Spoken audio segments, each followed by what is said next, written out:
and then they take the video part of it, put it on YouTube, chop it up into even smaller pieces, do YouTube shorts, be able to put it on Instagram, TikTok, and all the social media as well.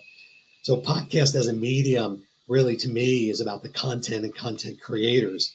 And the more we have content creators out there that are creating content which resonates with audiences, I don't see any end to it. I see more people moving from mainstream media. We've seen it, through this whole, COVID and lockdown period where a lot of these aspiring podcasters started growing audiences because they weren't getting the right information from mainstream media, whether it was because they were, supported by, their advertisers and they didn't want to say anything negative about their advertisers, or they were dictated by the content. And, you see this content out there where at one time they were given the same script to every major, network, and you saw the same information over and over and over again, and it wasn't real content from real content creators. And that's what I think the major shift was. People were looking at different perspectives. They wanted to hear a different perspective. They wanted to hear information they maybe didn't hear otherwise, or they maybe wanted to see information that was, backed up with more research rather than, the standard narrative of traditional network media.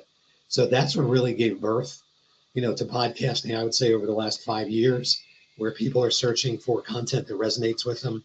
They want to hear varying opinions, just like you, Carl, the things you created, in the boxing realm for people that were part of traditional media and giving them their own voice and being able to tell their story. Because on traditional media, it's all about sound bites. You can't take 20 minutes, 30 minutes, an hour sharing your story. Traditional network media is about smaller clips. And also the problem with traditional network media is their budgets have shrank. I, coming from the publicity days, drafting press releases, getting clients on radio and TV.